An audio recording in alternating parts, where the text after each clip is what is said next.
It looks like we are at the top of the hour, so I just want to say good afternoon. We want to welcome you to today's strategy implementation, how to achieve organizational buy-in virtual event. So that's a lot to say in one sentence, but we are thrilled that you're here. I'm Laura Chandler with ClearPoint. We make the leading strategy and performance management reporting software for local government. We are here today with two of our ClearPoint community members, Natalie Evans, Management Analyst with City of Edmond, Oklahoma, and Chris Kelly, Health Information Manager with Johnson County, Kansas. Thank you so much for joining us. We're super excited about it. Also joining me today is my colleague, Laura Dillon, who will serve as technical support. So before we begin, Laura, would you mind taking a moment to go over a few housekeeping items for us? Definitely. So we'll save a recording of today's discussion so you can revisit what you learn and even share it with your network later.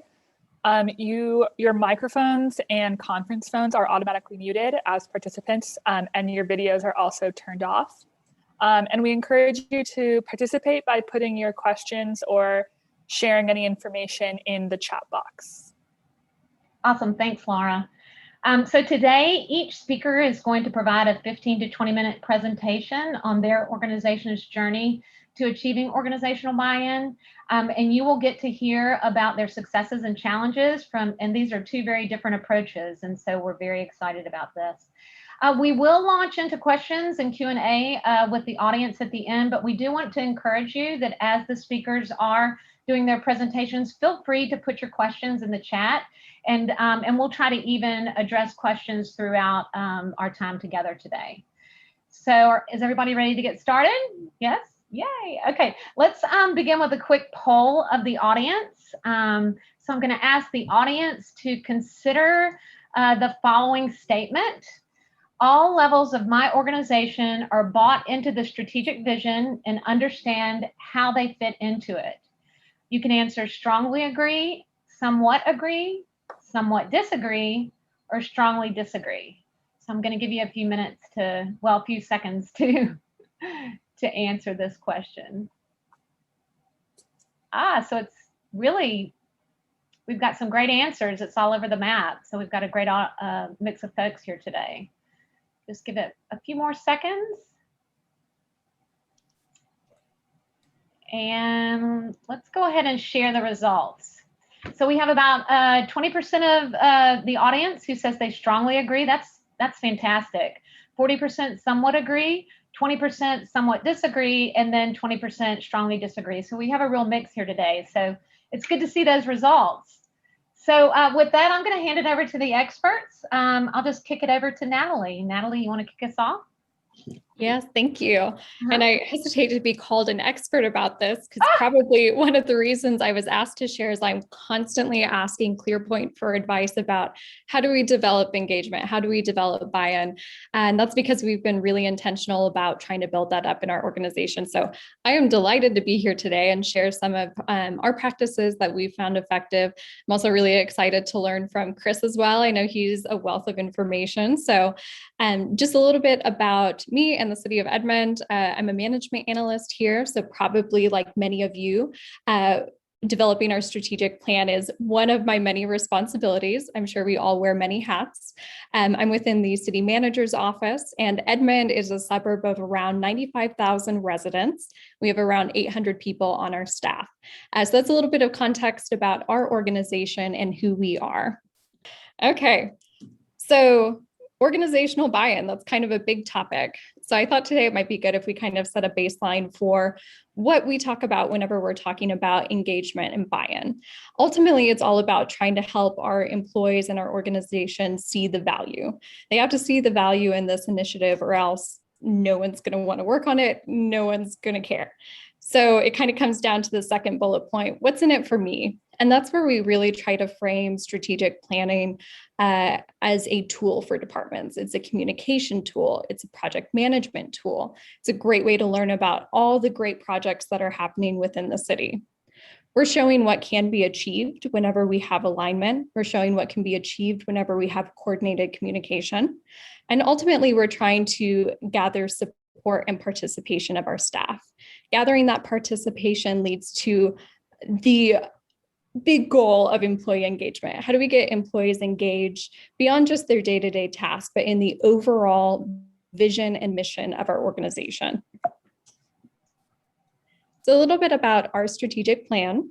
Formerly, we had a system where we had these large quarterly progress reports, and a little bit of an indication of what was included in these reports. I formerly worked for our city clerk's office, and included in some of our reporting were numbers of open records requests that had been received, the number of permits that had been processed. They were really things that were outside of our mission or any goal. It was just reporting on things that were kind of outside of our control. There was no continuous improvement mechanism. There wasn't really anything that was contributing to the success of the department. It was just reporting for the sake of reporting. So because of this, it was identified as a stop doing within the organization. Fortunately, we have really great leadership here, really receptive to direction of our management staff. But we didn't just want to do away with any form of process improvement mechanism. So we did what is really common in government. We formed a committee that would provide direction. So for those of you that work in government, this might be pretty relatable to you. We established a group of representatives from multiple departments, mixture of managers, frontline employees, to help us build out what our strategic planning process would be. And this really was the first step in building that buy-in, because we really relied on all levels of the organization to help us determine what this strategy would look like. So this internal process for strategic planning, it was really dependent on our departments. We wanted this to be something that each department had ownership over rather than management telling them what to do. So through a collaborative process, we developed 7 organizational priorities and 11 key initiatives. This is what set our unified purpose, set our alignment for the organization. Within these organizational priorities and strategic initiatives, each of our 22 departments sets their own goals.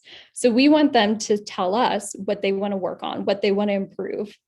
Through this process, we also identified that we needed to track these goals in a really streamlined manner. So this is where ClearPoint comes in. This was our introduction to ClearPoint.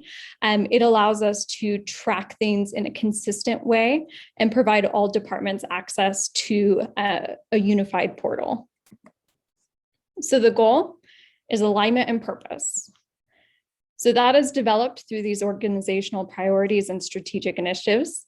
Again, this is the goal. Previously, this is what it really looked like. Here's the overall purpose for the organization, this big green arrow. Each department's kind of working on their own goals, their own strategies without any unified purpose. Whenever we're focusing on the alignment of those strategic initiatives, we try to really set this direction that we're all working towards those same priorities. So this is a visual that we like to show to two departments. It kind of just provides a nice visual. We're all moving in the same direction. So again, alignment is the goal. The reality oftentimes is this. And this is a visual that we like to show with our departments whenever we talk to them about strategic planning. Because a lot of days, whenever you're taking calls from residents and you're trying to put out fires, sometimes literally, it can look like this, running around with your hair on fire. Strategic planning is really an opportunity to step aside from the day-to-day craziness and really focus on what is the overall thing we're trying to achieve. So that hair on fire this past year has looked like a record-breaking ice storm in our community whenever our trees had not lost their foliage. So nearly 1 million cubic yards of tree debris was collected. It looks like power outages. It looks like road closures. And in this past year, it looked like a safety campaign as a result of COVID-19. So all of these things are unanticipated things that we have to deal with on a day-to-day basis. So how do we step aside from this and really focus on that strategy? So for us, it goes back to our mission statement. Our city mission statement is trustworthy service through continuous improvement. And that's really what strategic planning is. It's all about continuous improvement. So this is a term that we constantly talk about when we talk about setting goals, when we talk about strategic initiatives. It all comes back to continuous improvement.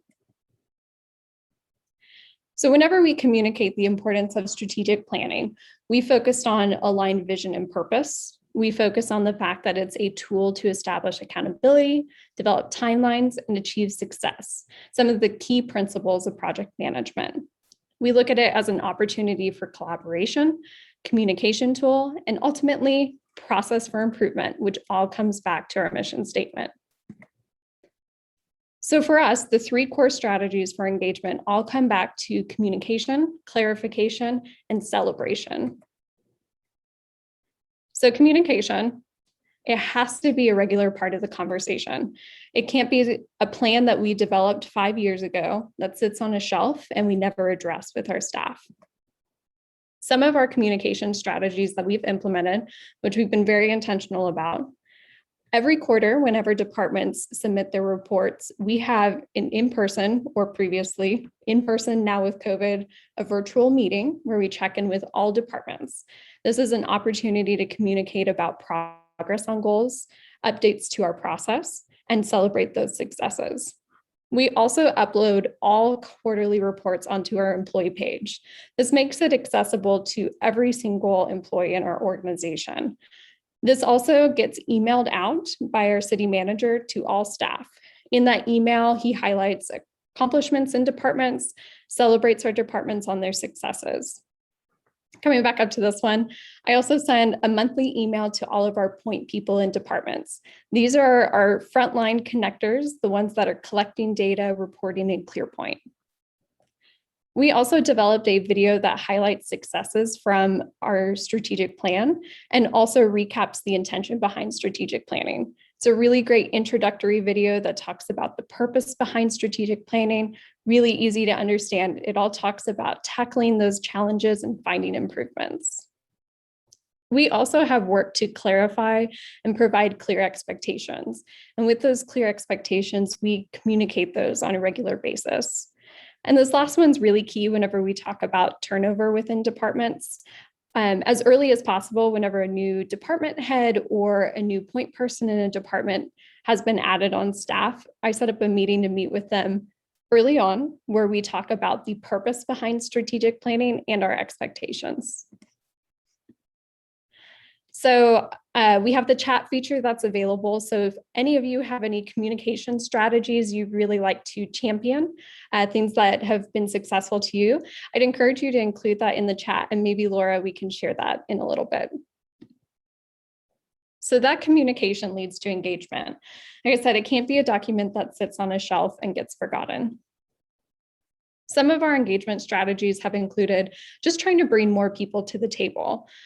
This isn't something that sits just within management department. This is something where we're trying to empower our frontline employees to have a voice as well.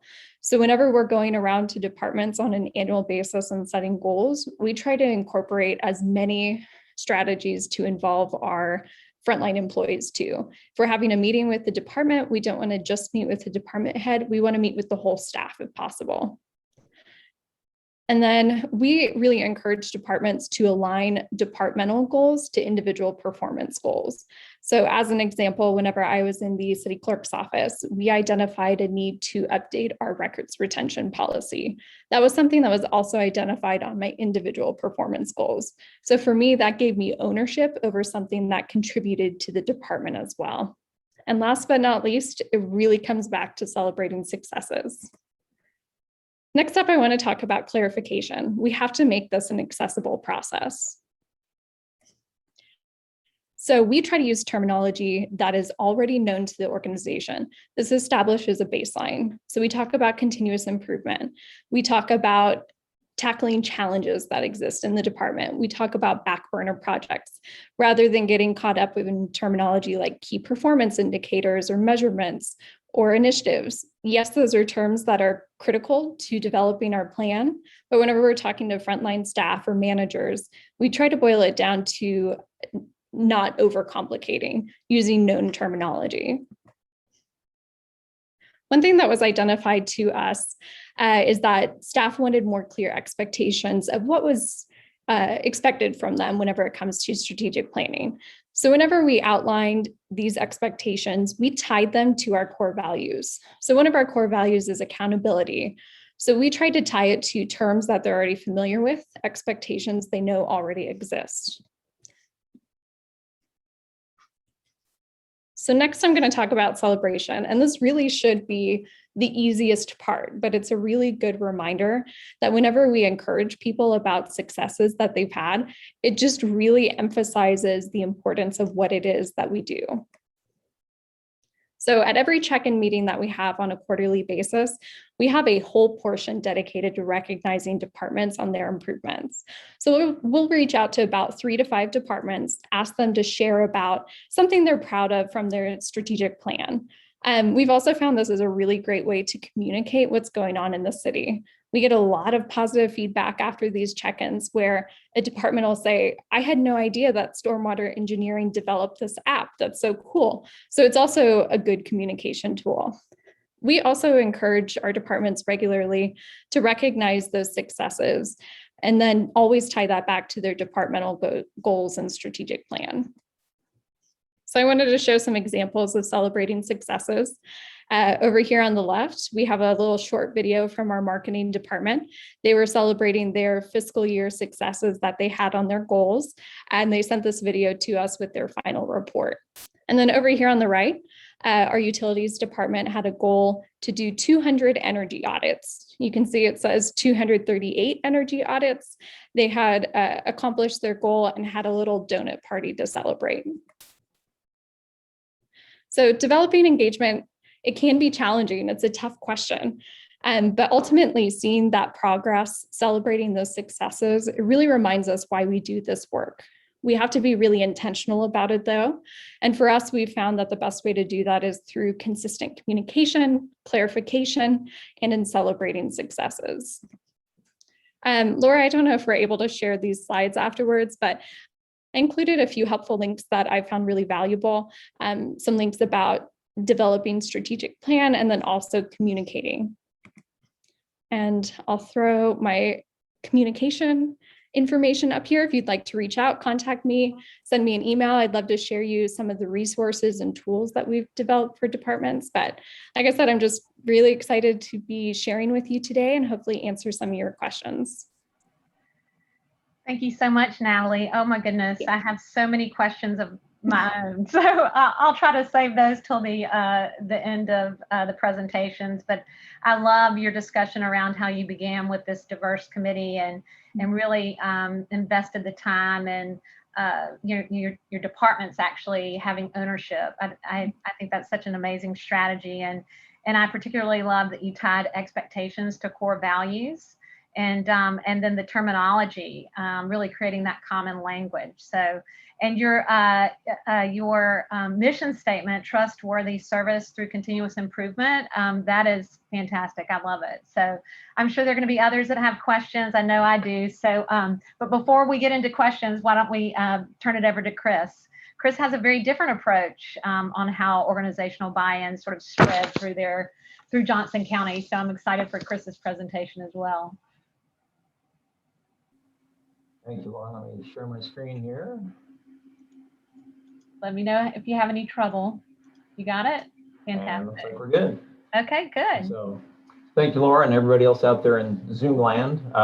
Chris Kelly, Johnson County Health Information Manager. Johnson County is a county of about 600,000, just outside in the outskirts of the Kansas City metro area. I'm the Health Information Manager, work on guide our performance management strategy and Lean Six Sigma process improvement processes and things of that type. And I'm like Natalie in terms, I'm not sure about the term expert, but when I was asked by Laura to contribute to this presentation today, I told her ours was really not so much a story of a great countywide strategy. It was just more of an organic growth and evolution of our performance management and strategy system. Really originating as a strictly interdepartmental initiative to eventually some countywide adoption.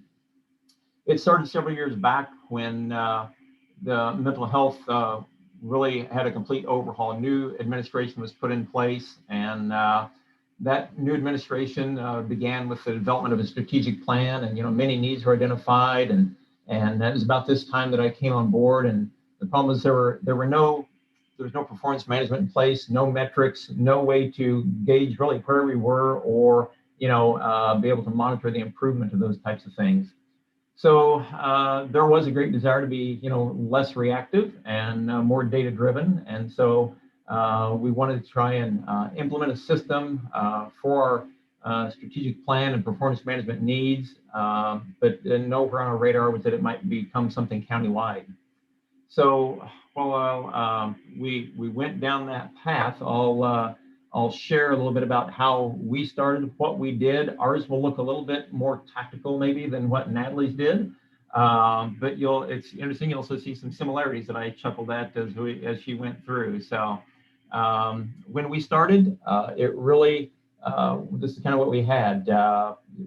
Johnson County is the administration believes in a very autonomous management methodology, and so during that period of change in mental health, we were developing a strategic plan, but there was no overarching county strategic plan to kind of guide ours as it was developed. Similarly, there was no centralized person or office for strategy and performance management within the county. As I said, we had nothing really within mental health as well, other than that strategic plan that we had just developed. So we were determined to put in a plan and a system in place that would integrate this really into our culture at all levels. As Natalie mentioned, not something that would be put on a shelf, but something that would become part of our culture and just the way we conduct business day in, day out. So as I reflected on this presentation, I like kind of some visuals as well to kind of help illustrate some things. And so, where we were wanting to go, what we wanted to be, I thought, what's that visual? And this will look somewhat similar to something Natalie put together. And, we wanted everybody to be in this formation, everybody with an understanding of where we're going, what we're trying to accomplish, and doing it in the same manner. I think some of the advantages of that, everybody going in that same, the V for the geese, conserves their energy. They just have to observe the model that they're following, and they know they'll get there. It reduces wind resistance. I think for us, this means that we don't have to necessarily blaze a new trail. We can look at what others are doing, how they're doing it, and we can learn from that, and we can implement that, and we can make sure that we're all going in the same direction. And having a system and a model helps reduce resistance to these types of things. Having something that people can follow really does put them a little more at ease. As well, for the birds, this actually is a method of their communication. They actually communicate in that V front to back. And I think having a model and a strategy and a plan and a system for this helps us in our communication, and it lets us know where we're at in that journey and see our progress as we move in it. Unfortunately, when we started this process, that's not exactly what we were. We looked something more like this, with everybody kind of going in their own direction. And it was really hard to tell where people were at in that journey.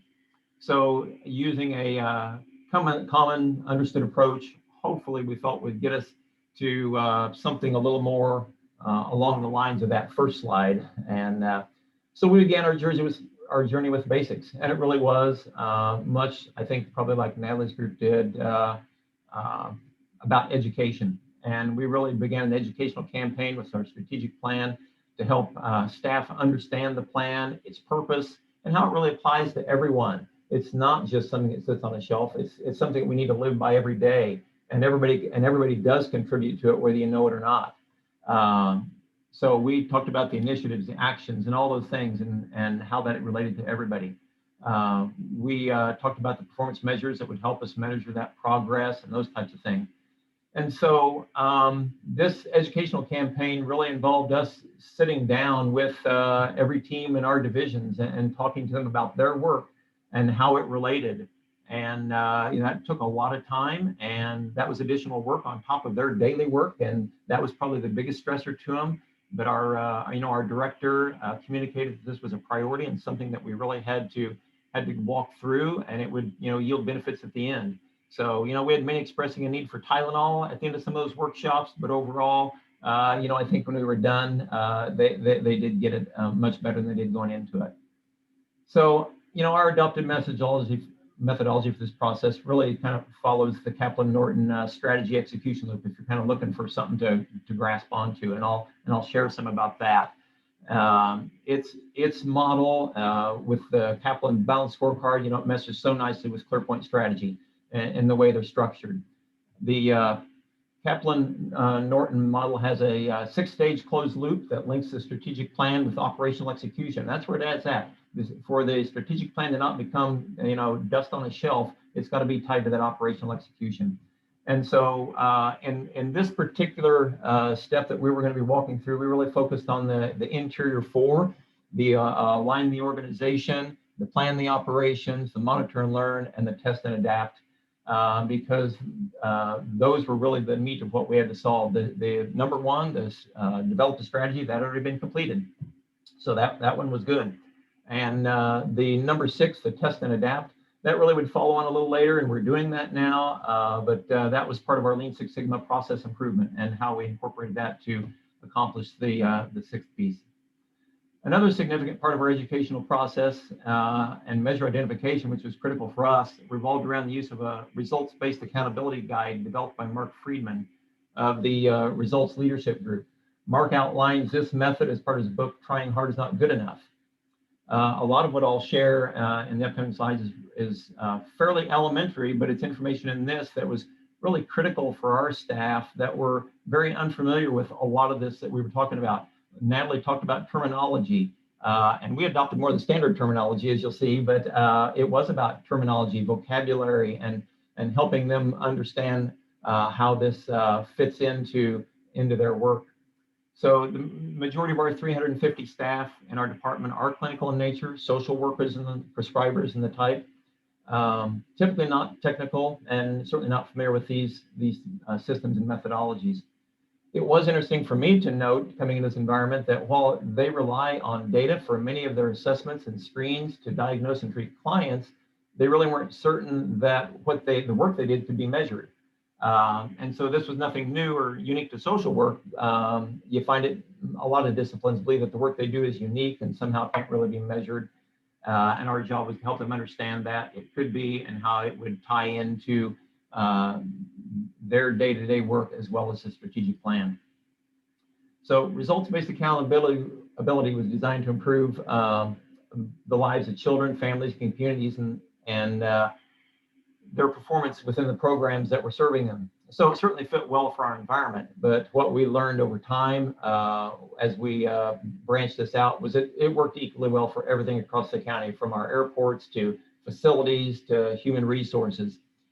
And there's a visualization that kind of helps describe this results-based accountability and the measures as you walk through them.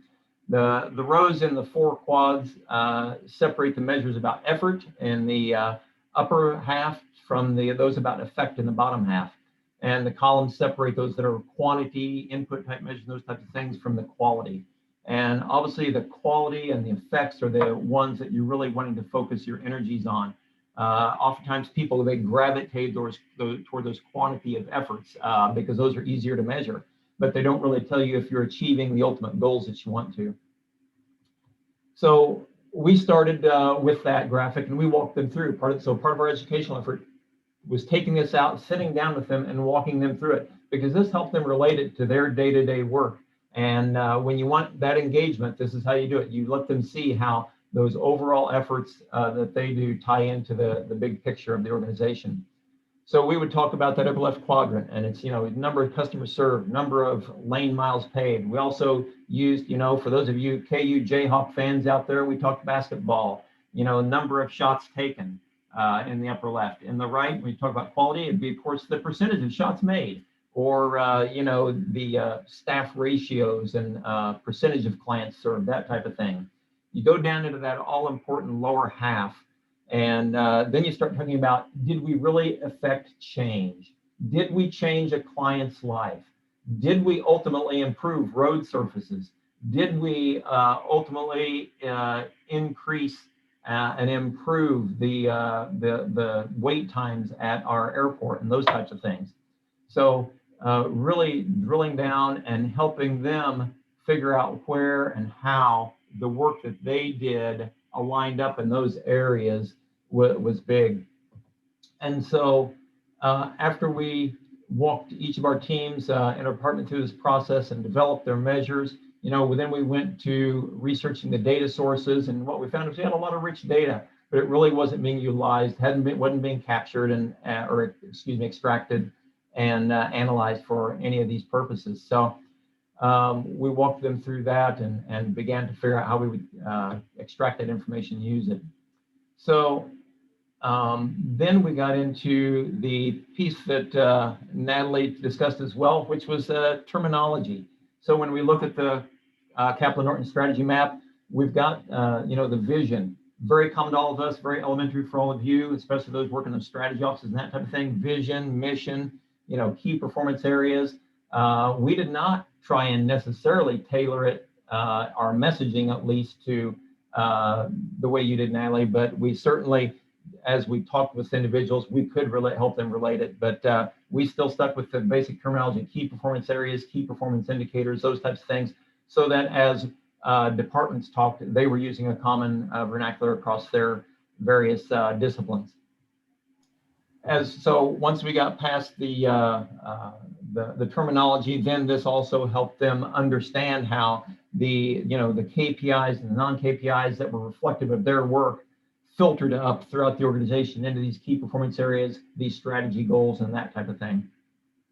We did that additionally with visualizations. This is our model for the strategy map, and it incorporates that vision, that mission, the balanced scorecard for perspectives: customer, financial, operational, and employee. And then, the goals directly from our strategic plan that make up the key performance areas.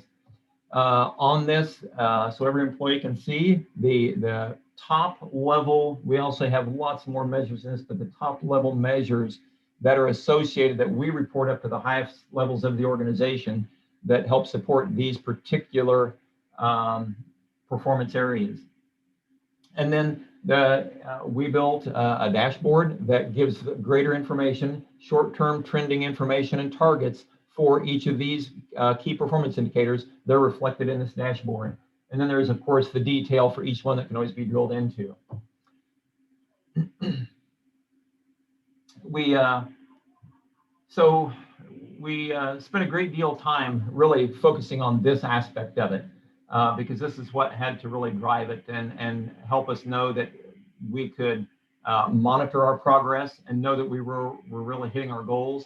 And it was the communication not only to management, but it was also the communication back to the employee, because we made this information available on our SharePoint sites so staff could go out and look at it and see how we were doing.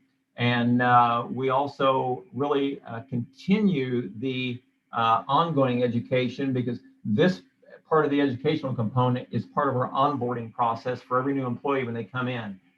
They are walked through this, and so from their first day here, as part of the onboarding, they understand how important this is and how it relates to them in the organization. So concurrently with our educational campaign and all this development, we were looking for what system are we going to use to help us build this and report and share all this information. And after evaluation of a number of systems, we obviously selected ClearPoint Strategy, which is, years later, what leads me to being here with you today. But we were, the good news, we were able to take much of the work that we had captured in these workshops with these teams in spreadsheets. And with ClearPoint, we were able to take that, and they were able to very quickly build us out the measures and these dashboards within ClearPoint. So we had a very quick ramp up time with that system to really give some quick results back to the teams. We naturally assisted the teams to continue to assist them with implementation and ongoing maintenance wherever is needed. And we've used, the data loader as much as possible to make it very non-intensive upkeep and maintenance. So that was really what we went through within our department. And after about 12 months working through this, we rolled this out to our advisory board and our board of county commissioners, with giving them that strategy map and that dashboard monthly. We, of course, had some in those audiences that wanted more information and some that wanted less information. They felt the strategy map was all they ever needed to see, and they were fine with that.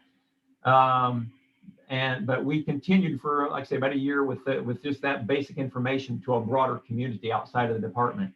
But after about 18 months, we had enough information. We were able to produce an annual report, and it includes those same elements: the strategy map, the dashboard. Also includes the detail on every measure, both the key performance indicators and the non-key performance indicators.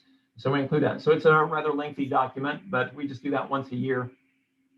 And it has, it was well received. Once again, some people thought I would never look at all that, and others, just couldn't get enough of it, and they were digging into it. And so it led to a case where right following that publication, we were in the budget season, and we were entering into a time of that competition for those limited resources that are always available at budget time.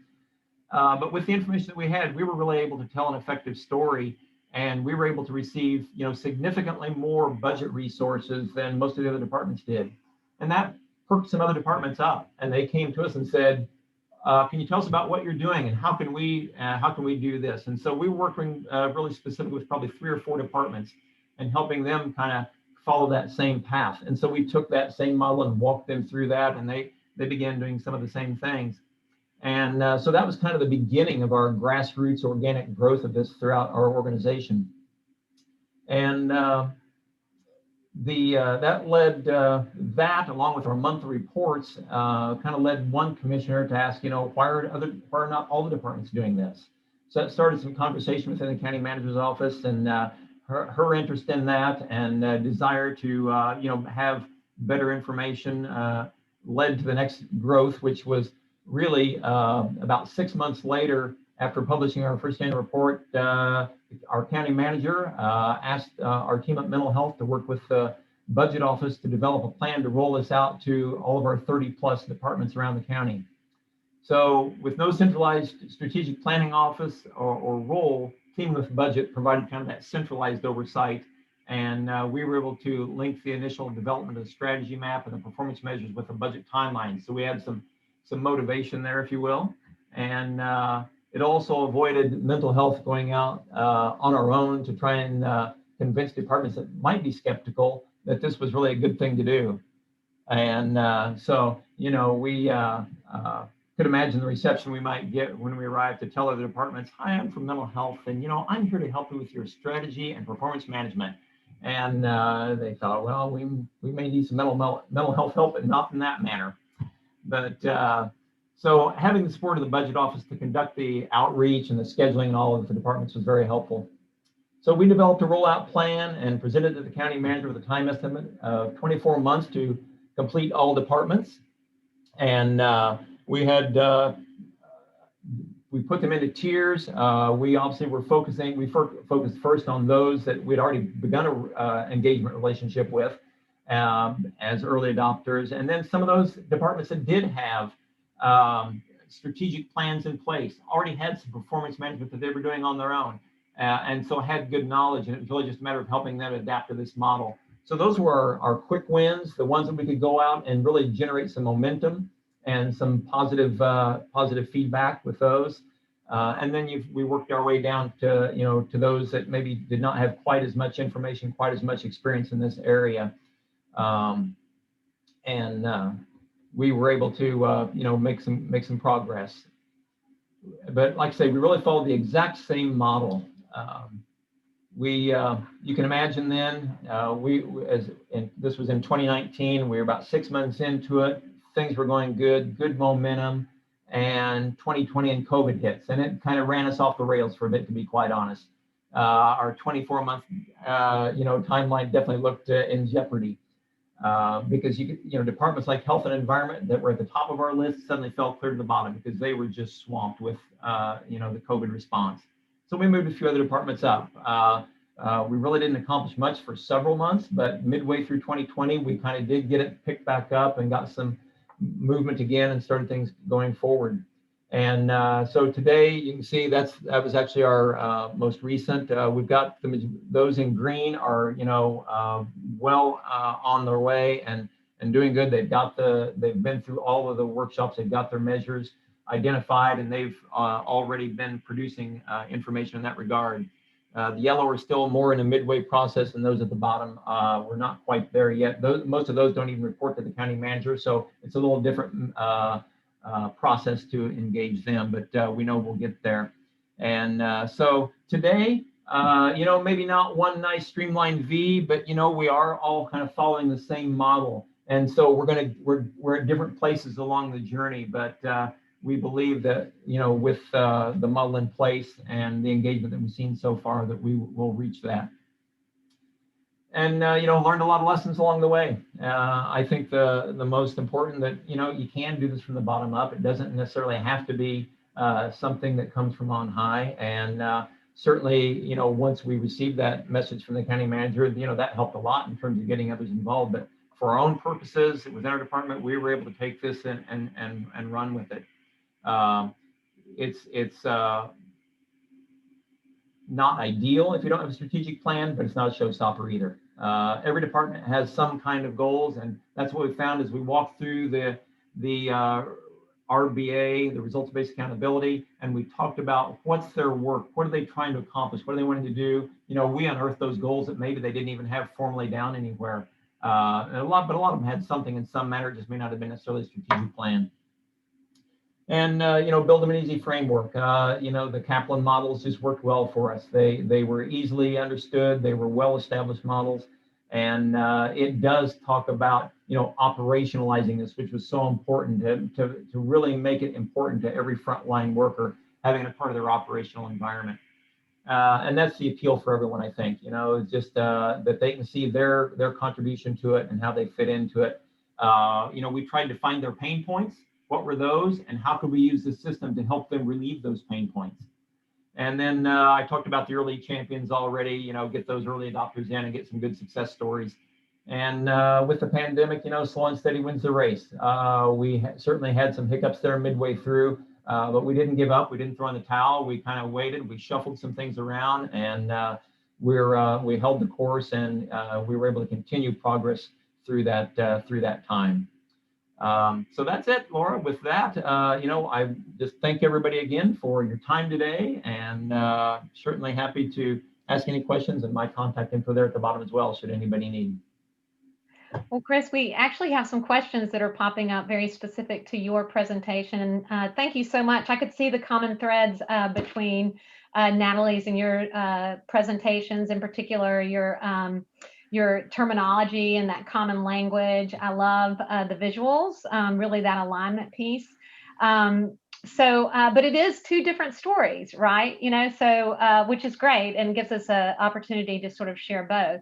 But let me just share with you, I did love the results-based accountability information in particular, and the fact that you said, did we really affect change, right? And so we do have a question in here on one of the slides where it said, is anyone better off?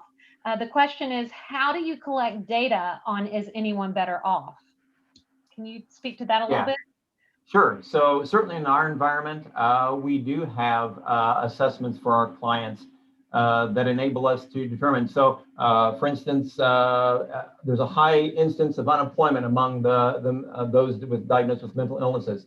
And so we monitor employment ratios. We do that obviously on an individual basis and an overall. In the childhood arena, it's more about grades and school attendance, those types of things. There are assessments about daily living capabilities. Some of them just struggle with, some of the basic functions that we all take for granted. And so we have those types of measures. When we're talking about something like the airport, what's the runway wait time? Those types of things. Are they better off? Are they able to get their flights in and out quicker as a result of perhaps changes that were made? So we can always find those outcomes. We're all here to achieve some outcome. So simply think about your business and what is it that you do, and what are you trying to achieve for your clients and customers? Right. Does that resonate with you, Natalie? The whole idea of, did we really affect change? It definitely does. And maybe something I should have kind of used as a preface for my presentation is we're really, really working hard at building in more measurements to show that change. Because right now we really use it as a project management tool as well.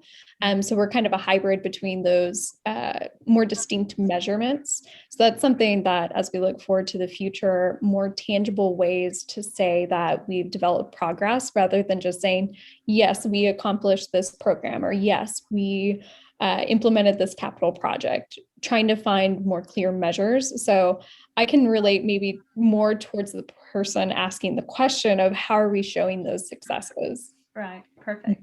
Definitely relate. Chris, we have another question for you. Are the documents and reports for your Department of Mental Health publicly available? Yes, we post the annual report to our website. 2020 is not actually there yet, but we do post those out there. Yes. Okay, great. 2020 is completed, but until the Board of County Commissioners signs off on it, we haven't posted that yet. We also sent out a survey for those of you who registered in advance, and we actually did get a number of questions. And so I know as I'm listening to Natalie and Chris's presentations, I know that you all touched on several of these things. So I did want to ask, how do you, and I'll just put this up to either Chris or Natalie, how do you manage a situation where an individual or staff is they're skeptical of the process or change in general? I mean, change is sometimes very difficult, and folks get sort of steeped in how they've always done things. How do you manage that in really getting organizational buy-in to just flow through your organization? I'd be happy to jump in on that one. Okay. I think for us, we really try to show how it's a tool for departments too. I know early on, some departments were concerned about putting a goal that was too ambitious because they felt like if they weren't able to accomplish it in that fiscal year, that they would almost be penalized for setting a goal that was too big or not getting it done. So we try to emphasize this is a tool for you. So we want this to be something that's valuable to you as you set these goals, as you try to achieve our initiatives. So we really put a lot of emphasis on the communication piece of it. This is a way that you can communicate what your department is doing, how you're improving, how you're contributing to these initiatives. So we were just very transparent about what our intent was, and then tried to frame it as to how it would be a tool for the department. And maybe a good example of that was we were visiting with about 15 members of our water resources staff. And I could tell there was this moment where we were talking about one of their goals, and we were like, we had no clue you were working on this. And we had one of our assistant city managers in there, and he was like, this is awesome. I wish I would have known about this. And they had been working on it for years. So I could tell it clicked. They were like, well, this is a really good way. Like, we don't want to pat ourselves on the back, but this is also a good way for us to communicate successes in our department. So I think it showed it can be a tool in a lot of ways: communication, project management, a balanced scorecard and alignment. There's just so many benefits to having a strategic plan. So we just try to tailor it to how it works for that department. But there will be naysayers, and sometimes it is hard to move past. Change can be difficult, but try to tailor it to that person, that department. Chris, any thoughts on that? Yeah, I mean, I would agree exactly with what Natalie said. We frame it as it's a storytelling tool. Everybody's got a story to tell. You're either wanting to share your celebrations, as Natalie talked about in her, or your challenges. And this is the storytelling tool to communicate both of those. So, you can share your celebrations. We were able to, reduce unemployment among our client population by 4%. That is fantastic. Maybe the challenge, we have a wait time for client intakes that's, 90 minutes when they hit the office. We want to drive that down. That's the story we have to tell and convey if we expect to get the resources or look at potentially modifying our processes to enable us to drive that number down. But if you don't know what those numbers are and you can't communicate what they are through the storytelling, then you'll never either celebrate your successes or be able to overcome your challenges. Great point. I think we've got another question in the Q&A. Let's see here. I've been asked to complete a balanced scorecard from my managers, but there's a history of doing this and keeping it on the shelf. Okay. Usually the plan is a bit grandiose and not rooted in tangible action or accountability. how do I build in buy-in and strategic thinking from upper management? That's a tough one. That is a tough one. And I'll maybe touch on this because accountability is a big thing that we've been hitting in this fiscal year. Whenever we look at it as a project management tool as well, yes, we have these strategic initiatives, but what are the tangible steps that can be taken to achieve that? So our process really comes about where upper management direction from council, that sets our strategic initiatives and organizational priorities. The key piece for us is that departments set their goals, and that takes input from the manager of the department, the frontline staff, middle supervisors. We try to get feedback from everyone in that department because they know their work better than anyone. Whenever they've identified those goals, we really encourage them to assign a team lead to that goal and any specific objectives that they have. And then we encourage them to set timelines. So if there's something that they're wanting to tackle in that fiscal year, what are those key milestones that have to be accomplished? And then the big piece is who's going to be the team lead, who's driving that project. So that's one way that we've kind of taken these more abstract initiatives, tailored them into goals, and then set that accountability. So I hope that's applicable maybe to your example, but I think part of it is management sets the direction, but then really gives ownership to departments to take it and drive it. Right. Chris, do you have any thoughts on that as well? Our model would be similar in that regard. Really, it is up to the departments. And, we challenged them on to always, it does need to be a balanced look at it. And so don't pick everything that's going to look rosy, and don't be afraid of things that may look like, it reflects badly on you. You just have to explain why it looks badly. That's part of the story. And don't be afraid of putting anything up there. You just need to have the information behind it to be able to explain why it's good, why it's bad, why it's a challenge. Just take the fear out of it, really, because I think a lot of folks do think this type of transparency is scary, but it doesn't have to be. Great. Well, I have a few questions of my own. So, what has been the value of all of this to you all, beyond the strategic plan, beyond sort of spreading this across your organizations? What has been the value? I think, especially in our department, at least, that, our folks are very passionate about what they do on that individual basis, but now seeing how it relates to a larger vision and purpose as well, I think that kind of helps just close the loop for them. Mm-hmm. And certainly, so when other things come down that, they're asked to do, it sometimes is not always about this particular client. It is about a bigger purpose and picture. And so when we make changes, I think it helps them see and understand that. Oh, that's fantastic. I think just the nature of working in local government, we work with a lot of servant leaders in our organization, and people from all walks of life, backgrounds, talent.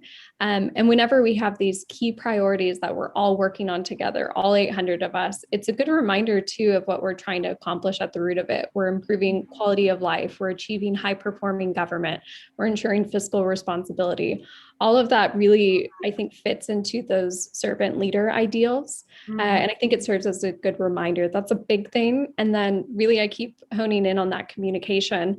800 employees, 20 plus departments. It's a lot going on. So it's just a great way to stay up to date with what other departments are doing. I'm in the city manager's office, so I'm pretty plugged in. I like to think most of the time, but every quarter, whenever I'm reading through reports from departments, I'm like, this is an awesome initiative, or I had no clue they were doing this.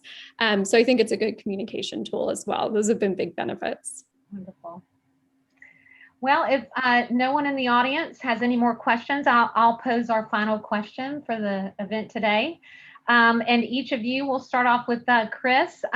What is one piece of practical advice you would give to someone just starting out on or traveling down a similar path as you? I would say, you start simple. Don't try and slay all this, this giant at once. And so for us, as I said, we started with really those two components, that strategy map, the balanced scorecard look to it, and just, we told every department, find 20 top measures that reflect what you're trying to achieve, 20 measures that tell your story the best. We know there's more, but do not try and make this the all-consuming project from the start. So start small, make it something achievable, get a win, and then you continue to grow it and flesh it out. Great. Natalie, what about you? I think for me, it's talking to people, talking to your point people in departments, talking to managers, just calling in, not once a quarter, but every now and then, just check in, see how it's going, get their feedback too, because people will be really honest whenever you're just transparent. This is all about improvement. We want to improve this process for you too. We want it to be a tool for you. And I've had some really honest and some hard conversations with people as we develop this process and improve this process. So don't be afraid to just pick up the phone, talk to people, get input, build those relationships. Because once you start building that trust, that's really where the engagement and the buy-in comes in. Right. Well, we actually had a question sneak in the last minute, and I think we can have time to answer it. Quickly, any insight about balanced scorecards within a nonprofit center at a university? Chris, any thoughts about that? It really can apply to any discipline, so it's certainly a doable thing. We, obviously we're not a for-profit agency, and so I think once again, as you take that model and you walk through the steps, you can find all the elements of the work that you do that fit into those categories within the balanced scorecard. We all have a customer. We all have employees that are doing things for us, and we have processes, and we certainly have finances. Even if we're nonprofit, there's still finances there. So we can find all the elements that relate to that. Great. Well, thank you, Natalie and Chris, for joining us today. It was really fantastic.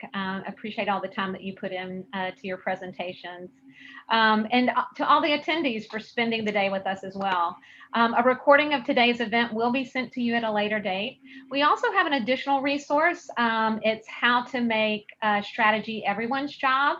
It's an ebook. We'll send that out to you along with a survey after today's event. We would love to get your feedback. So when you do get that email, please let us know, your thoughts and provide some feedback so we can improve going forward. So thank you again. We look forward to hosting future events. And until then, please stay safe and healthy. So goodbye, everyone. Thank you. Thank you.